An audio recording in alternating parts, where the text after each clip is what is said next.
Hello friends, super magic રસોઈમાં મિત્રો હું આપનું સ્વાગત કરું છું।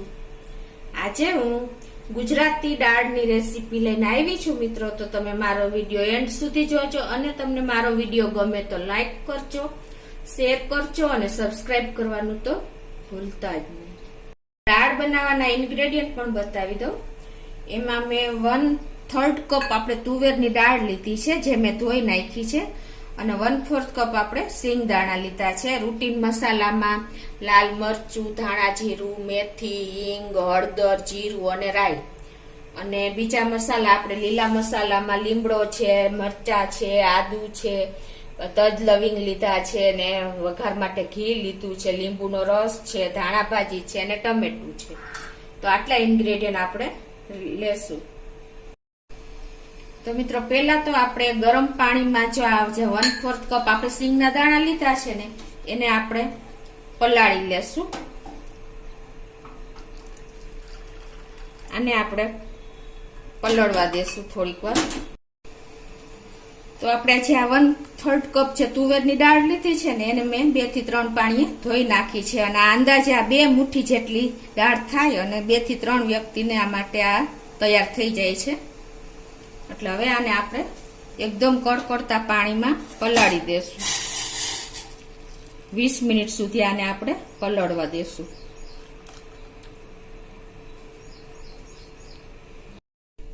તો આપણે દાળ પલાળવા મૂકી અને 20 મિનિટ થઈ ગઈ છે, અને જો આપણી દાળ પણ સરસ પલળી ગઈ છે। હવે એને આપણે કુકરમાં આ રીતે ટ્રાન્સફર કરી લેશું।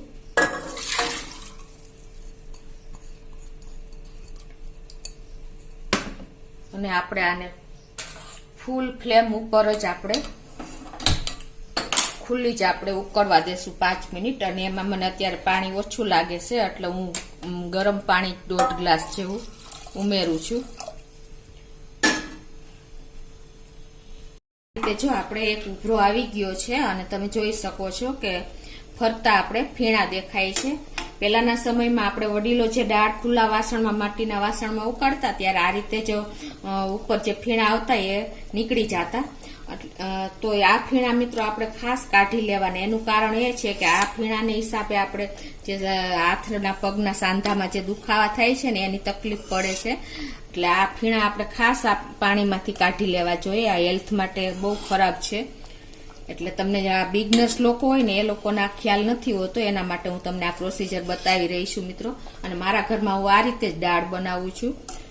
ખાસ તમે જોઈ શકો છો આ યુરિક એસિડ આપણા જે સાંધામાં બને છે એ આને હિસાબે આપણે બહુ પ્રોબ્લેમ થાય છે, એટલે તમારે જ્યારે દાળ મૂકો ને કુકરમાં ત્યારે ખુલ્લી જ ઉકાળવાની અને આ રીતે તમારે ફરતા ફીણ લઈ લેવાના। હવે મિત્રો આમાં આપણે એકદમ દાળ ટેસ્ટી અને સુગંધ આવે એવી બનાવવા માટે આપણે એમાં થોડાક મસાલા કરી લેશું। અને એમાં અત્યારે હું 1/2 ટીસ્પૂન હળદર નાખું છું, એટલે એનાથી એનો કલર બહુ સરસ આવે છે આપણે બાફવામાં જ। અને 1/2 ટીસ્પૂન જેટલા હું મેથી દાણા નાખું છું, એનાથી આપણે દાળની કન્સિસ્ટન્સી પ્લસ એની સુગંધ બહુ સરસ આવે છે।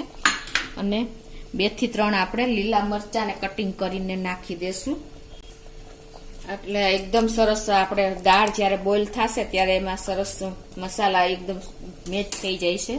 અને એક મીડિયમ સાઈઝનું મેં ટમેટાના પીસ કર્યા છે એ પણ નાખી દઉં છું, અને 6 થી 7 આપણે લીમડાના પત્તા નાખી દેશું। અને જો મિત્રો અત્યારે પણ આપણે દાળમાં સાઈડમાં થોડા થોડા ફીણ દેખાય છે ને એ પણ લઈ લેશું, એટલે એકદમ આપણું પાણી ક્લિયર થઈ જાય આ રીતે।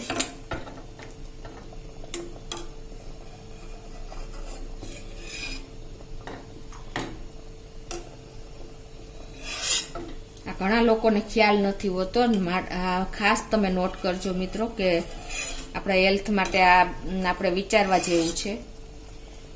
હવે આને આપણે હું ફૂલ ફ્લેમ ઉપર જ કુકરનું ઢાંકણું બંધ કરીને 5 વિસલ કરી લઉં છું। તો આપણે ફૂલ ફ્લેમ ઉપર 5 વિસલ થઈ ગઈ છે અને આપણું કુકરનું પ્રેશર પણ રિલીઝ થઈ ગયું છે। તો હવે આપણે કુકર ખોલી લઈએ અને જોઈ લઈએ। તો મિત્રો તમે જોઈ શકો છો આપણી દાળ ઓવરકુક નથી થઈ અને દાણો પણ દેખાય છે આખો, તમે જોવો છો। એટલે આપણે જોઈ એવી એકદમ પરફેક્ટ કન્સિસ્ટન્સી આપણી દાળ તૈયાર થઈ ગઈ છે। હવે આપણે આને બ્લેન્ડરથી બ્લેન્ડ કરી લઈએ। તો આપણી દાળ બ્લેન્ડ થઈ ગઈ છે. હવે આપણે ગેસ ઓન કરીને એક પેનમાં આપણે 2 ચમચી જેવું આપણે ઘી મૂકશું.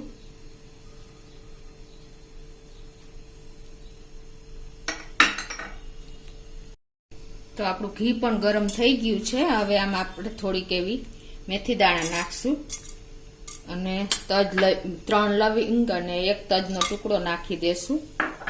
અને ગેસની ફ્લેમ મિત્રો આપણે અત્યારે સ્લો જ રાખી છે. અડધી ટીસ્પૂન આપણે રાઈ નાખી દેશું. અડધી ટીસ્પૂન આપણે જીરું નાખી દેશું અને આપણે આને ઢાંકી દેશું એટલે આપણા મસાલા સરસ ક્રકલ થઈ જાય. અત્યારે ગેસની ફ્લેમ સ્લો જ છે. હવે આપણે પિંચ જેટલી હિંગ નાખી દેશું અને પાછું આપણે એને ઢાંકી દેશું એટલે સરસ મસાલામાં સ્મેલ બેસી જાય. હવે આપણે આદુ 1 ઇંચ આદુનો ટુકડો મેં ગ્રેટ કરી લીધો છે. 2 લીલા મોરા મરચા લીધા છે ને 4 થી 5 લીમડાના પત્તા છે એ નાખી દેશું અને એને આપણે થોડીક વાર થાવા દેશું સ્લો ફ્લેમ ઉપર જ. હવે આમાં આપણે અડધી ટીસ્પૂન જેવું હળદર નાખી દેશું અને અડધી ટીસ્પૂન મરચું નાખી દેશું, લાલ મરચાનો પાવડર. અને આને આપણે હવે થોડીક વાર ઢાંકી દેશું અને આપણે થોડુંક એવું દાળનું પાણી નાખી દેશું.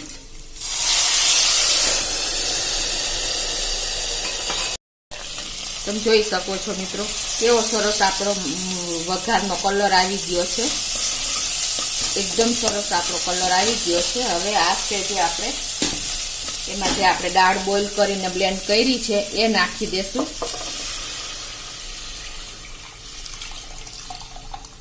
તમે જુઓ આપણો બધો સરસ વઘાર ઉપર જ રહ્યો છે. હવે આને આપણે ફૂલ ફ્લેમ કરીને ઉકળવા દેશું. મને થોડુંક પાણી ઓછું લાગે છે એટલે હું થોડુંક પાણી નાખી દઉં છું. અને હવે એમાં આપણે ગુજરાતી લોકોની દાળ થોડીક ખાટી મીઠી હોય છે એટલે એમાં આપણે 2 ટેબલ સ્પૂન જેવો ગોળ નાખી દેશું. જો તમારી પાસે પીસ હોય તો તમે 2 ગાંગડા પીસ ના નાખી શકો છો ગોળના. હવે આપણે આ મગફળીના દાણા જે આપણે પલાળ્યા હતા ને એ દાણા જ નાખવાના છે. આપણે પાણી નથી નાખવાનું, નહીં તો તમારી દાળનો કલર અને ટેસ્ટ બને બદલી જશે. ખાસ તમે નોટ કરજો.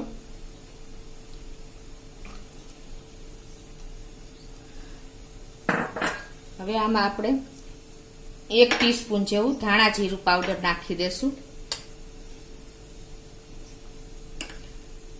અને 1 લીંબુનો આપણે રસ નાખી દેશું. એની પહેલા આપણે થોડીક ઉકળવા દેશું એટલે સરસ બોઇલ આવી જાય આપણી દાળમાં.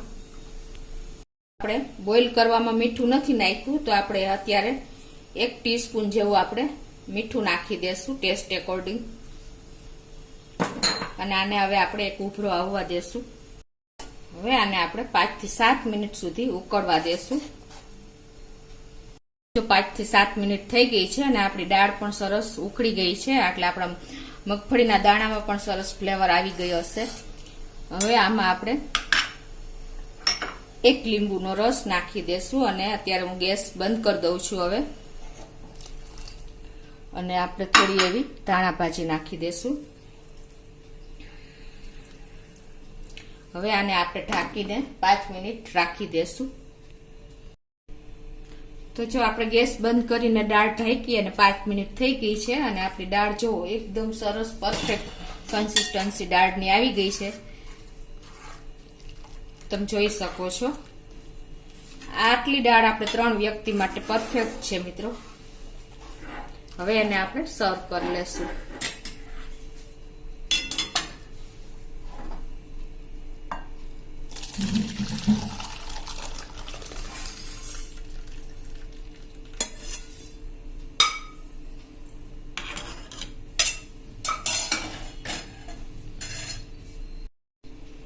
તો મિત્રો આપણી ગુજરાતી દાળ એકદમ પરફેક્ટ કન્સિસ્ટન્સી સાથે અને પ્યોર મસાલા સાથે રેડી છે. તો તમે ચોક્કસ મારો વિડીયો ગમ્યો હશે. તો તમને મારો વિડીયો ગમે તો લાઈક કરજો, શેર કરજો અને સબસ્ક્રાઈબ કરવાનું તો ભૂલતા જ નહીં.